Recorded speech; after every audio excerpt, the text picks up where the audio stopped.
Good afternoon, everybody. We're going to call this meeting of the Climate and Energy meeting to order, or Climate and Energy Committee to order. First order of business is approving the minutes from March 27th. Representative Kraft, have you had a chance to look over the meeting minutes? Thank you, Madam Chair. I have. I would move their approval. Great. All those in favor say aye, or any discussion first? Discussion to the meeting minutes? Seeing none, all those in favor say aye. Aye. Opposed, say nay. Motion prevails, and the meeting minutes are adopted. We've got two bills on our agenda today. The first is House File 5171 with Representative Carroll. As he makes his way to the desk, I'll move House File 5171 be laid over for possible inclusion. And Representative Carroll has an author's amendment, coded the A1. So Representative Carroll moves the A1 to get the bill in the shape he would like. Any discussion to the A1? Seeing none, all those in favor say aye. Aye. Opposed, say nay. Motion prevails, and the amendment is adopted. With that, Representative Carroll, can you tell us about House File 5171? I sure can. Thank you, Madam Chair. I appreciate it. Thank you, members.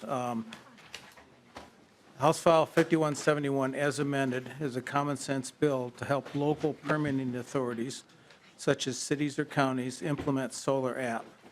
It's an automated solar permitting software developed by the National Renewable Energy Lab that enables quicker approval for residential rooftop solar and solar plus storage systems.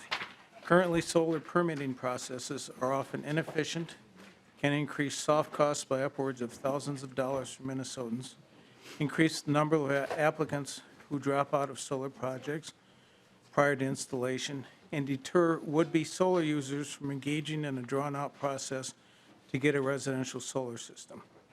For context, our best-performing cities in Minnesota take, on average, 3 days to issue a building permit. Some jurisdictions take up to 6 weeks. Solar app makes much more efficient by allowing an applicant to apply and immediately determine if their proposed system is code compliant. Automated permitting also helps local governments and their staff by easing permitting application volumes, as these systems allow for solar permits to be managed automatically. The goal of the bill is to provide grants ranging from $5,000 to $20,000 to governments. More than anything, HF 5171,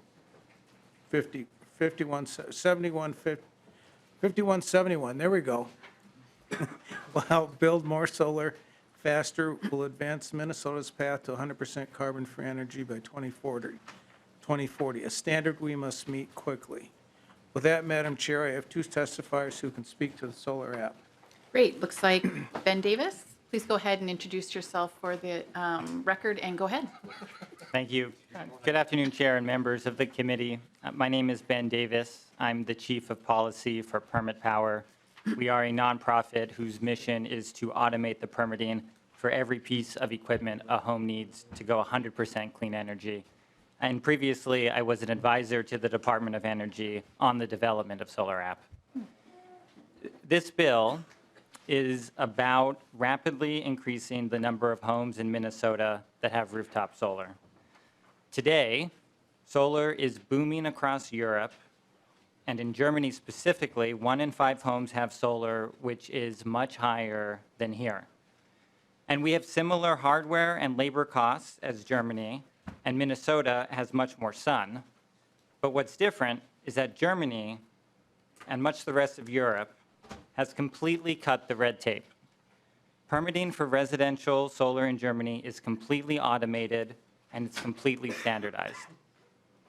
The reason HF 5171 will have an impact is that it incentivizes jurisdictions to automate their residential solar permitting too, by adopting the Federal Department of Energy's solar app. Automated permitting eliminates project delays and significantly reduces project costs because solar installers can take all the staff time previously dedicated to securing permits and devote that to actually installing solar. A highly innovative and effective way to reduce the cost of solar and spur solar growth across Minnesota is to automate residential solar permitting, which would be accomplished by this bill. Thank you so much. Happy to answer any questions. Thank you, Mr. Davis. And we do have one other testifier, Bobby King with Solar United Neighbors. Welcome to committee. Welcome back to committee, Mr. King. Yeah, thanks for the bill. Go ahead and state your name for the record and proceed. Chair Acom and committee, my name is Bobby King. I'm the Minnesota State Director for Solar United Neighbors. We're a national nonprofit that helps people go solar through coordinating a group buy in communities and doing solar education. Around the country, we've helped over 8,000 folks go solar, about 300 here in Minnesota. And in Minnesota, when we do these group buys, we always have a path for low-income homeowners to go solar. And currently, because of the legislature's work last year in increasing the solar rewards funds and dedicating half of that to low-income folks, we hope this year to do as many as we've done in the past 3 years. So currently have 20 low-income folks we're working with to help them take advantage of that program. But at the federal level, you know, we've made a decision that we're going to have some powerful incentives to help folks go solar because we need the renewable energy, and it produces energy savings for folks. So we've got a federal tax incentive of 30%. The USDA has a REAP program that will pay half the cost of solar for farm and rural small businesses. And really the two biggest barriers we see to folks taking advantage of these incentives and keeping this money here in Minnesota or bringing it to Minnesota is interconnection, which I know there's a bill tomorrow you're dealing with, and the upfront costs of doing solar. And Solar App is an opportunity for Minnesota to reduce the upfront costs by removing the amount of time installers have to spend on managing paperwork and getting the appropriate permits. And for me, one of the important things about Solar App, it's designed to work with local jurisdictions. It doesn't step on or in any way disrespect local control, but it's a way to get things online and to automate a lot of the process. So having Minnesota Commerce have a small grant program to incentivize cities to take a look at this and absorb some of the costs of implementing it, we think it's a smart decision, and thank you for the bill, and we hope to see it pass. And I'm happy to answer any questions, though the details of Solar App are better answered by the previous testifier. Thank you for your testimony. Is there anyone else here today that wanted to testify on this bill? Chair, I just did want to say, actually, permitting and solar apps are not always issues that engage citizenry that much, but we have folks that came just to support the Solar App bill here in the audience today, so That's great. it's great to see. So thank you. Thanks for coming, everybody. As I'm looking around, are there any questions from members? Representative Garofalo. Thank you, Madam Chair. And I was looking forward to hearing from Ben Davis testifying on this, but apparently it's a different Ben A Davis. different Ben Davis. Yeah. We have two Eric Andersons, two Ben Davises.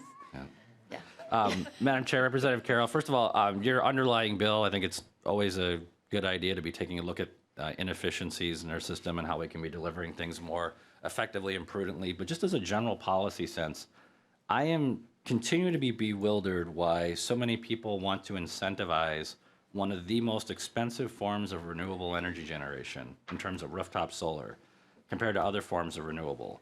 I'm continuing to be challenged to understand why jurisdictions that have gone down this path, specifically Germany and the state of California, have ended up with very bad results, both environmentally and cost-wise.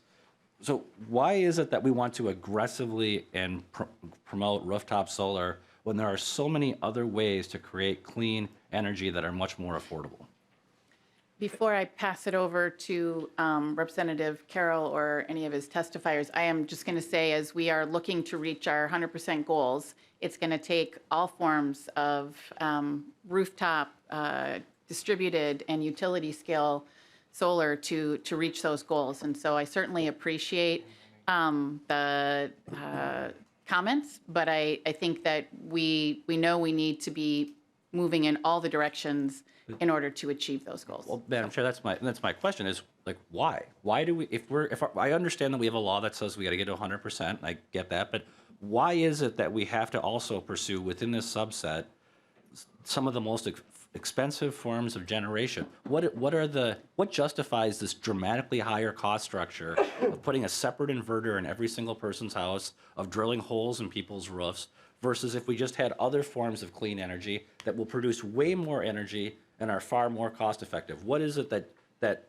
says, in your words, that we have to do that we have to put this generation on top of people's houses? I think what we're doing is providing options and choices, and no one is telling any homeowner or building owner that they need to put this on their roof. But I think having options and choices available is going to help us achieve our goals, rather than just putting all of our eggs in one basket.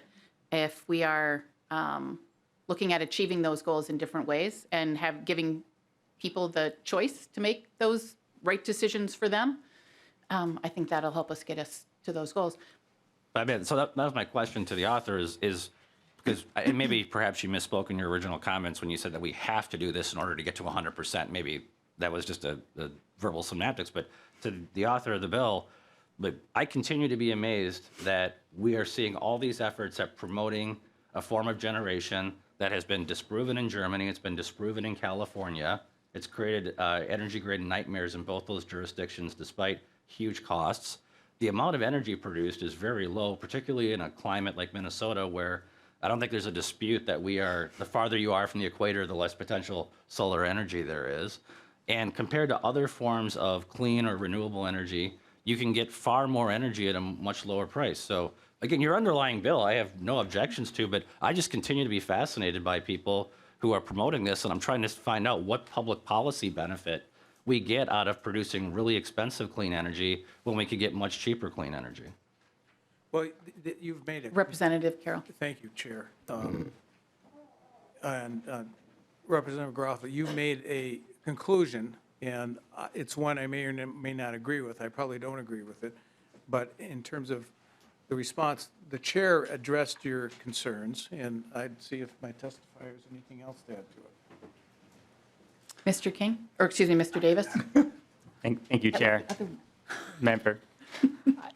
I'm not going to, the energy makeup that Minnesota's goals and how to get there, I'm going to leave to people in this room who know more than I do. I can say that in terms of solar app and what this bill would do, for a relatively small investment, there will be a significant impact. We're talking about here, the sizes of the incentives to jurisdictions are between $5,000 and $20,000. And for that, if a jurisdiction automates their solar permitting with solar app, can reduce the cost of solar, the price tag of solar by thousands of dollars. And to me, that just seems like an incredibly good bang for the buck and an investment that the state can make. Representative Groffalo, did you have any other questions? I guess I would like someone to answer my question, whether it's the testifier or the two members, that, again, I don't think there's much of a dispute that when you require a separate inverter at every house for this generation, when you're affixing infrastructure to the roof of someone's house, the capacity factors are going to be lower, the costs are going to be higher. And again, Representative Carroll, I have no problem with your underlying bill. I think Mr. Davis's testimony is correct that it will, in fact, make that form of generation less expensive. It's still going to be outrageously expensive when compared to other forms of renewable generation. And I have yet to hear anyone make an articulate case about why we continue to incentivize and encourage that. Again, your underlying bill will make things less expensive. I'm fine with that. But it'd be nice if we could have just someone articulate why we're spending more money when we could spend less. Well, maybe what I will say in my personal experience having panels on my roof and the cost that it's saving me as a homeowner and the ability to charge my car and store power in the batteries that we have in our home, it gives us huge cost savings that will be recovered for that initial investment in quite short order. So we're not asking the state to put panels on people's roofs. We paid for those panels ourselves. There were incentives, but it's certainly saving my family a significant amount of money every year, and will pay for themselves in less than 10 years. And Madam Chair, I think you highlight a different language we're speaking here. Two different words, cost and price. Those are two entirely different terms. And there is no doubt that the price in your situation that you are paying for energy is saving you a lot of money. There's no doubt about that. In fact, I think a lot of us could be convinced to save money at that perspective. However, the cost is different. That savings that you're experiencing in price, it is incentivized through subsidies at the federal level, at the state level, through solar rewards. And all that money, if that was being put into a more efficient delivery, again, if you just use renewables, you get much more renewable energy at a much lower price. I don't dispute that for you, you would have that. But in that situation, it's important to understand the difference between cost and price. But if what I'm saying is wrong, maybe rooftop solar is cheaper than all these other forms of renewable generation, please, someone make the case to me. Explain to me why California is such a disaster with their rooftop solar. Someone explain to me the feed-in tariff system of Germany and how it's not a disaster and things have been great. Let's have the debate, but I just want to know what the other side of this argument is. Anyone? Well, I made my argument for myself, Representative Kraft. If you Yeah, have any thank you, Madam Chair. So, Representative Garofalo, I'm not prepared to go into the nitty-gritties of this kind of debate with you, but I will say I don't think it's as clear-cut as you talk about. With utility-scale solar, you have big transmission challenges that we've talked about. There also are, and we're hearing that we have trouble in terms of building out that transmission fast enough. So having more distributed solar in many places has some benefits. The other benefits that it can have is more of a resilient grid, because when you have things distributed in more fashions, in more places, that if there's a devastating storm that hits, you have more resiliency built into your grid. So I think there's multiple things here than just a straight, how much does it cost to generate a large amount at array versus a smaller amount, which you're right. At that level, it certainly is more cost effective. But there's many other things in here that I think we would need to consider in a debate like this. And I wasn't ready. I don't think Representative Carroll was ready for this debate now, but I'm happy to have this at a later date. Any other comments by members or questions? Representative Garofalo, did you have any follow-up? In closing, all I heard Representative Kraft say is I was right. That's all I heard. Do we call that selective hearing? Not seeing any other comments or questions from members. Oh, Representative Służynski. Thank you, Madam Chair. Appreciate it. And just a quick question to the author. Just looking at your bill, RDA funds that you're looking to use, those are developed and curated from ratepayers from Excel territory. Does this program limit access to these funds for cities that are located within Excel Center or Excel distribution? Madam Chair, Representative Carroll. did you say limit to? I believe it does. It does. Okay. So it looks like he's got a. Mr. Davis, did you have Madam Chair, if I anything? may, I believe beneath that line, there's appropriation language from the general fund, which could be used for outside Excel territory. There's a blank for the dollar figure there, so it's a possibility. All right, thank you. And then just on a second, do you have an estimate that if you were to deploy this, we were told that it's a very small cost to this program. If we were to deploy this statewide to each municipality, what the total cost would be, or if the state would be on the hook for, if we funded every single city that wanted to put in this solar app, what the potential cost would be to the state or to ratepayers? Madam Chair, Representative Carroll. that figure is being worked on, but I appreciate the question. Okay, sounds good. And then third, just to Representative Kraft's reply to Representative Garofalo, we look at, one of the arguments against this, or for this, was the idea that distributed generation, and this gets rid of the need to have large transmission lines running across rural Minnesota. That is a real big concern. And I think, one of the issues that we do see, this doesn't work either. You look at the city of Northfield, we had a big bill to move millions of dollars of ratepayer money to beef up the transmission and the area so that folks could still put in rooftop solar on their properties that didn't have room in the line. And so I think it was a tune of like $80,000 or $50,000 per home that was going to be affected. So we're still force feeding this into the system where even on a very distributed system, it doesn't work and there's no room for it. The state's still coming in with ratepayer money to do it.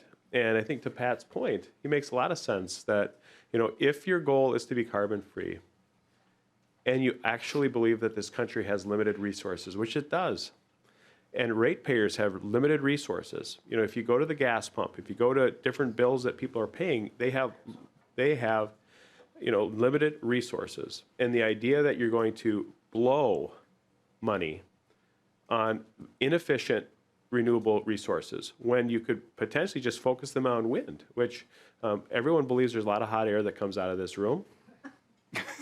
At times, but you look at it from a bang for the buck.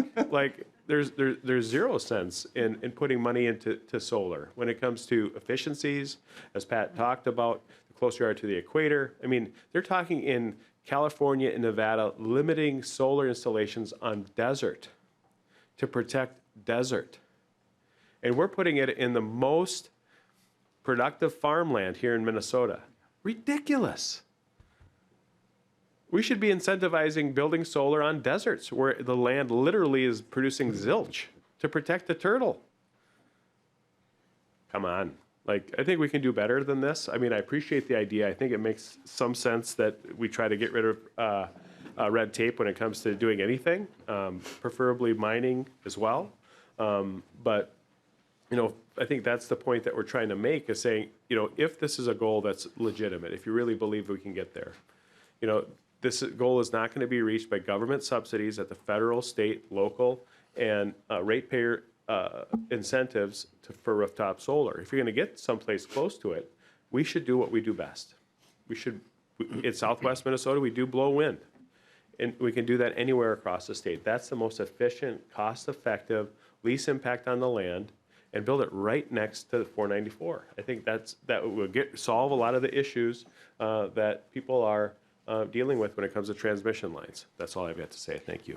Before I turn it over to Representative Meckland, I just want to maybe comment on a couple of things that Representative Swedzinski said. And when we look at all of the solar that's on prime farmland, it is less than 0.5% of all of it. And so while I understand there are concerns, this is a very small piece of the solar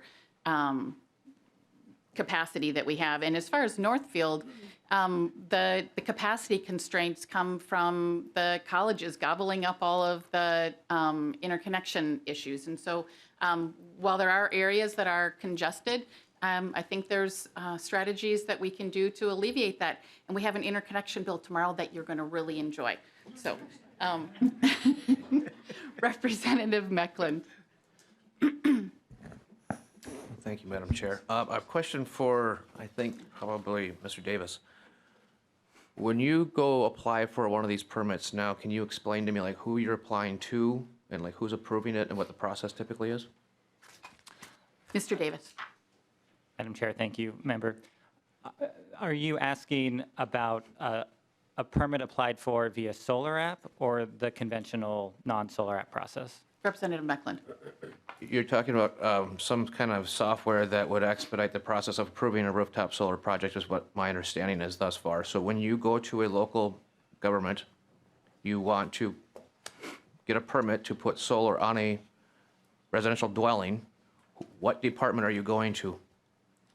Mr. Davis. Madam Chair, member, you are going to the local building department. So, Representative Meckland.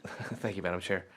So are you planning on sending this bill to labor, to where the Department of Labor would weigh in on this as far as, because I would think it would have to be approved. I pull permits all the time. So I would think that it would have to have some input from the Department of Labor as to how they would administer this to the local municipality and how it could all be approved. Mr. Davis. Madam Chair, member. So the Department of Labor conducts the inspection for the electrical. Should preface all this with saying, I know many things about solar app. I'm less knowledgeable about the specific permitting processes in Minnesota. We have folks in the room who can speak to that. But my understanding is that the Department of Labor conducts the electrical inspection. So there are 2 jurisdictions in Minnesota that are currently onboarding with solar app, and they're working in partnership with the Department of Labor on how that integration would work. And I think ultimately this bill is working with local governments and not necessarily labor, but I think given the response. Madam Representative Mecklin, or Representative Carroll? Madam Chair, that's correct. So Representative Mecklin, it's to the local permitting authority, which is defined in the bill. So it's that, whatever the department is in the local unit of government that deals with permitting. Representative Mecklin. Thank you, Madam Chair. I understand that, but what the local governing body, with the building official, that's all comes from the Department of Labor, as well as the building inspectors that go out and inspect to make sure the wires were put on right, the mounts were put into the roof system right. All of that is all direction that comes from the Department of Labor. Not to mention, there are also now integrated building materials that produce solar. So it is literally a solar panel that's embedded into a shingle, which requires both, not only a licensed roofer, but also a licensed electrician to be on that particular job site simultaneously. My question to you is this, have you discussed this with the Department of Labor, or do they have any input? Because it's going to have to integrate within that, I would think, within that system, and I'm curious if it's going to be making its way to the Labor Committee. And I think, good question about going to the Labor Committee, and I will address that in a second. But as far as the permitting, it's just the application to be able to get access, to have the authority to put it on your roof. There will be an inspection that comes through at the end. Representative Mecklin? Thank you, Madam Chair. Humbly, I'm going to disagree with you. I go apply for permits all the time. I pull permits all the time. Yes, at the end, I call, I said my job is done, or midway if they want intermittent inspections, and then we close them out. I would personally love to see an app so I didn't have to drive down there for every darn roofing permit and siding permit, to be honest with you. And I would like to see flat fees too, because there's no sense why one city can sell them for a flat fee and others will charge you two grand when it's actually our insurance that are paying all these fees. But my question is simply, I think that I understand where the money's coming from, thus by it would be an energy, it's dealing with solar. However, this does integrate into, and if you recall last year, it was passed that now rooftop solar installers must be licensed by the Department of Labor, so it's even more tied together. But that's all I have. Thank you, Madam Chair. Thank you, Representative Mecklin. Last on the list, we have Representative Igo. Thank you, Madam Chair. Just kind of want to follow up. So if this goes into place, are we expecting a demand to increase more for this rooftop solar? Madam Representative Chair, Carroll. hopefully. Representative Igo. Thank you. So with that demand, one of the concerns I have right away is that we don't necessarily have the supply of solar panels needed to do this, so we're going to increase costs even more, and those people are trying to get them. Obviously, right now, we get 96% of our solar panels from overseas, so are you factoring in the carbon cost it's going to take to get those things from overseas because we can't make them here? Representative Carroll. I personally am not, but I appreciate your thoughts and your consideration about that, and we'll keep it in mind. Representative Igo.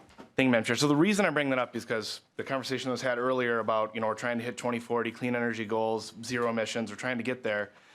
We need to remember that if we're increasing the demand by legislation like this and getting that supply from somewhere else that doesn't have the same standards as us, it's in itself greenwashing.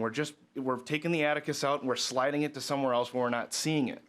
And I think it's really important that when we talk about if we're going to try and get there, we need to do exactly what Representative Garofalo is saying by making sure we're looking at this from a wide lens. I'll make my mining plug like I have many times in this committee. If we want to have solar be really affordable here and for people to have the attainability to be putting it on their houses, that means we need to mine and manufacture it here in Minnesota or somewhere else in this country. We cannot be beholden to the Chinese who have a 96% market share on solar energy. Because otherwise we'll pass legislation like this, it'll increase the demand, which is going to increase the cost, which will increase production in China, which will increase carbon emissions, and we're not actually going to solve the problem that the 2040 bill was trying to solve. These are really important discussions to have, and we can't just blot them out because it's thousands of miles away. So I wanted to make that point today. I see what your bill is trying to accomplish, but for every action, there's an equal and opposite reaction. And I don't want that the reaction to be by farming jobs and production outside of the United States. Thank you. Any closing remarks on the bill, Representative Carroll? No, I just appreciate your support. Thank you. Representative Carroll renews his motion that House File 5171 be laid over. The bill is laid over. Next on our agenda today, we have House File 4242 with Representative Kraft.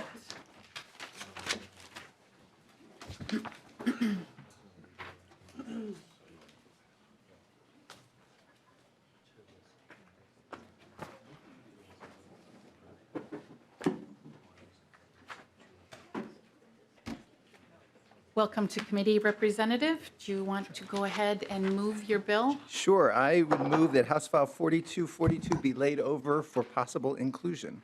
And as I understand, you have an author's amendment. Yes, I will move the A7 to get the bill in the shape I would like it. Any discussion on the A7? Seeing none, all those in favor say aye. Aye. Opposed, say nay.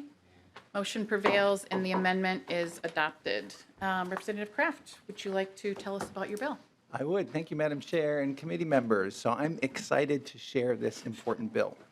Buildings are responsible for about 40% of our greenhouse gas emissions in Minnesota, and residential buildings generate just over half that amount. This bill is about addressing new homes by accelerating efficiency improvements in our state's residential energy code in a responsible way. The Energy Code is our tool to make sure that when new housing gets built, it is built right to maintain comfort, health, safety, and minimize energy waste. House File 4242 sets us on a path so that new homes achieve a 70% reduction in energy use by 2038 as compared to the 2006 code. It doesn't require one fuel type versus another, one insulation product versus another. It sets an energy savings target for the experts who update our building codes, led by the Department of Labor and Industry. The 70% figure was arrived at after modeling work done by experts at the Center for Sustainable Building Research at the University of Minnesota to determine the limits of reasonable energy efficiency. By the way, I have a real-life example that I'll talk about later that backs up this number. We already have this for commercial buildings. Last year, thank you all, we passed very similar language that puts commercial buildings on a path to 80% energy savings by 2036. Another exciting part of this bill is a new rebate program for the highest performing new homes, those that are built to a net zero ready standard. So here is where I want to digress a little bit and tell a story of some homes that we visited in Northfield over the summer. Hillcrest Village, 17-unit affordable housing development of duplexes and townhomes. These homes are net zero today, and in speaking with one of the builders, they cost 7 to 8% more than code today. And they achieve a 62% energy reduction as compared to current code. So that's current code, and we're doing 70% versus 2006. So we know this is achievable. The really exciting thing about these homes is that their per year heat and electricity costs are $240 per year, okay? So I think we want to encourage this kind of development, not just for climate, but for affordability and health of homes. So Zero Energy Ready Homes is a certification from the U.S. Department of Energy and qualifies builders for a $5,000 federal tax credit as part of the IRA. But certification requires professional energy raters, which are more concentrated in metro areas right now. So the rebate program reimburses energy rating services, including travel costs, for Zero Energy Ready homes. So with that, we're advancing the housing industry in multiple ways. We're going to make this Zero Energy Ready available throughout Minnesota. We're more than doubling the money we're investing by supporting certification of the new Zero Energy Ready homes that unlocks that $5,000 IRA federal tax credit, and we're rewarding builders and developers who strive for the most energy efficient homes. With that, I have testifier. Great. Welcome to committee, Mr. Fowler with Fresh Energy. Please introduce yourself and proceed. Yeah, thank you, Chair Acom and members of the committee. My name is Eric Fowler. I use he, him, his pronouns, and I'm a senior policy associate on the buildings team at Fresh Energy. We're a nonpartisan Minnesota-based energy policy nonprofit dedicated to advancing equitable carbon neutral economies. And I am grateful to be testifying today in support of HF 4242 because we need homes that sip energy rather than guzzling it, and we need to build them right away that way from the start. So most of our energy that we use to heat and cool our homes goes to waste. It leaks out the roof, it goes through windows or around an unsealed vent, and this isn't just wasted energy or just wasted emissions, it's also wasted money. We can build, as we've just heard an example, we can build high-performing buildings already today that cut energy use by 60, 70, in some cases 80%, with the techniques and products that are available already now. So this bill supports better home building across the state without prescribing one product or fuel. It gives the Department of Labor and Industry a specific achievable goal. And it does this, I'll add a little context about the International Energy Conservation Code. It does this using the IECC, which is the model code that the department essentially uses as a first draft. Our current code is already an amended version of the 2012 IECC. And the Department of Labor and Industry is currently preparing the next version of the code based on the 2021 and 2024 IECC. So we're just codifying by referencing that what is already the norm. So that next code update is actually already going to bring us 30% of the 30% energy savings above the 2006 baseline, which means that we are already well on our way. This is not 70% savings from now. This is 70% savings from 2006. And then on that second part, by the second part of the bill, by offering reimbursement for energy rating services, we are also supporting a growing workforce of energy raters who play a critical role in verifying building quality and educating and working with builders on cost-effective energy conservation. How we survive and thrive in a changing climate starts at home with our homes. We have already guaranteed this quality and savings for commercial buildings, and I hope that you will vote yes to give the same quality guarantee to everyone in Minnesota's residential buildings as well. Thank you very much.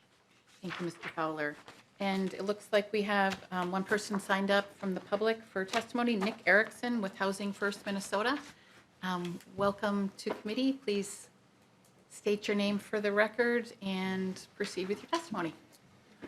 Thank you, Chair Aco. My name is Nick Erickson. I'm Senior Director of Housing Policy for Housing First Minnesota. Our members build the communities and places that we all call home. And Housing First Minnesota operates the state's largest energy-efficient new construction program, Minnesota's Green Path.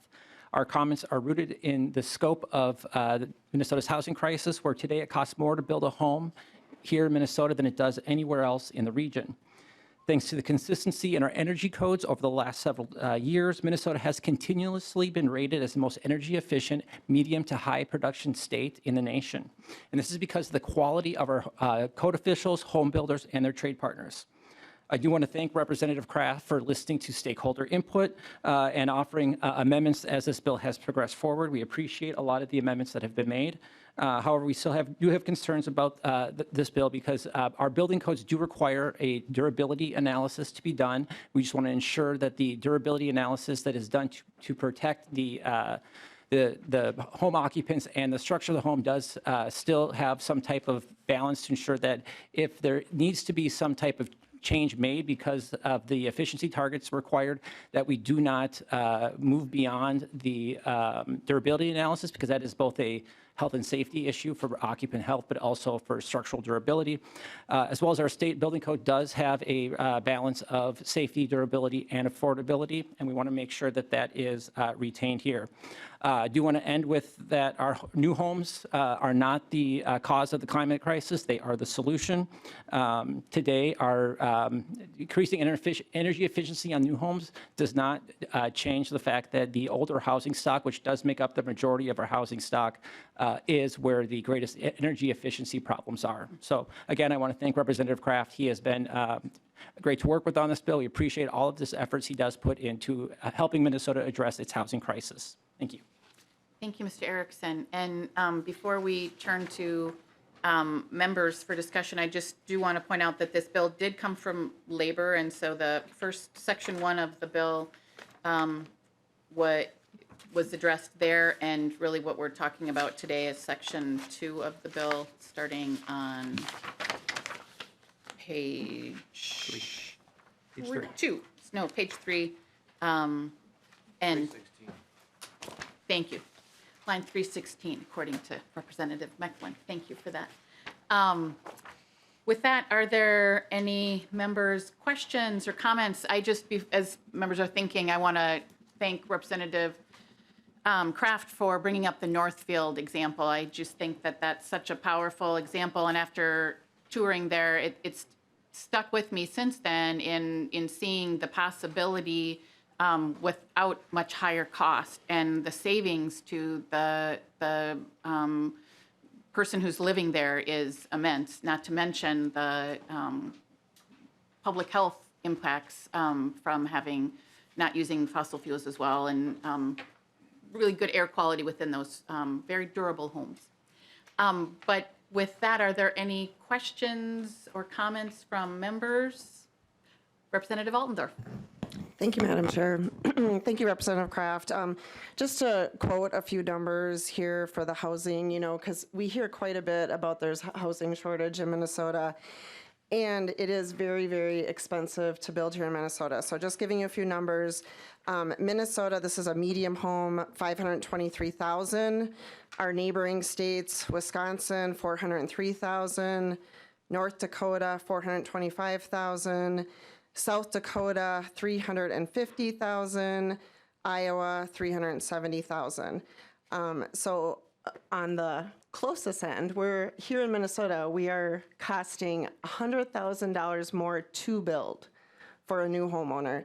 So my question to Representative Kraft is, what is the big difference in Minnesota versus all of these neighboring states that our cost to build is so much higher? Representative Kraft. Madam Chair, Representative Altendorf. So I'll give you some thoughts, and then you might want to have Nick Erickson from Housing First up here, because I think he probably can answer some of those questions pretty well. Some of and I share your concern on the cost of housing in Minnesota.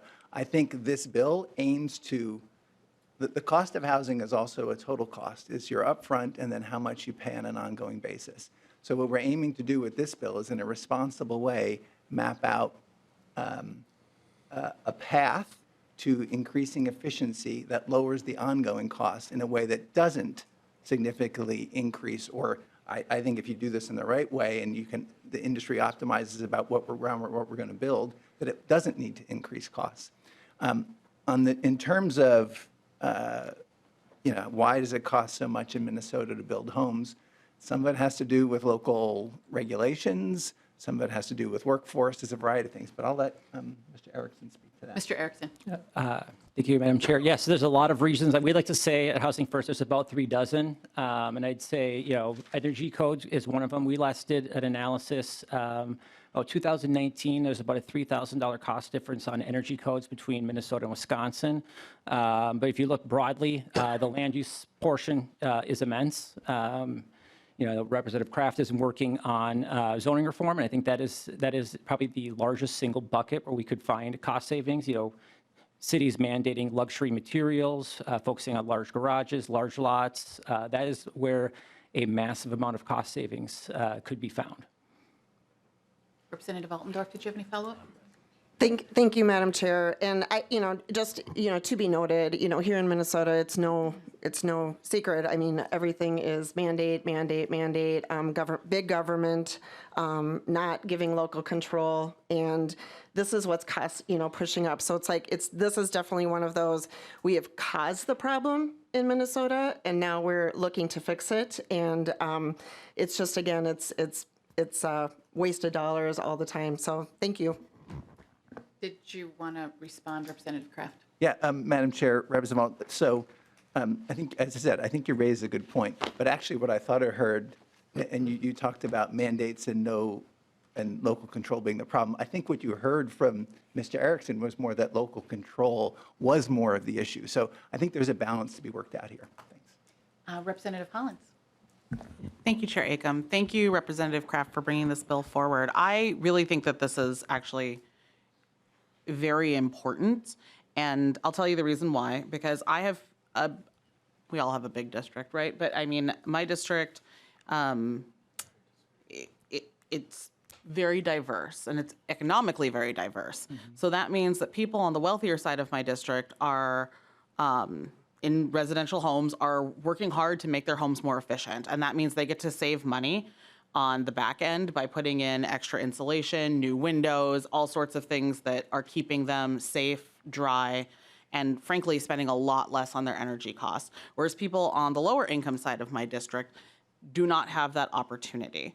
And so when I think about what we are building moving forward, I think it's really important that we increase our building standards across the board, because this should not just be something that rich people who have the money up front to be able to do it should be able to do. This is something that we want everybody to benefit from, because collectively, this is collectively our problem, and that means that we all add to it, but we all can also benefit from those savings. And so when I see this, I'm thinking about the construction that's happening in my district, the new homes that are being built in my district, and making sure that those people get the same cost-saving measures that people on the wealthier side of my district do. And I think it's actually even more important as we've moved into this post-pandemic landscape where a lot of folks are working from home. And I don't know if any of you noticed that, but my husband works from home now, and our energy bills have gone up because we used to turn the heat down in the middle of the day when nobody was home, and now we have to keep it up all the time. So I really do think it's important for us to consider the residential aspects as well as the commercial aspects, because our homes are becoming more and more functional as, a lot of different areas of our lives. So thank you. I really appreciate this. Any closing remarks, Representative Kraft? Yeah, thank you for the great discussion. This is a great bill. It sets the goal and lets the experts figure out the details of how to get us there. But we know it is doable in a cost-effective manner. It's time to raise the floor on all our homes by putting efficiency to work, saving on utility bills, keeping us comfortable, reducing peak demand, and slowing our emissions of greenhouse gases. So I'd appreciate your support. Representative Kraft renews his motion that House File 4242 be laid over, and the bill is laid over. And with no further business, this meeting is adjourned.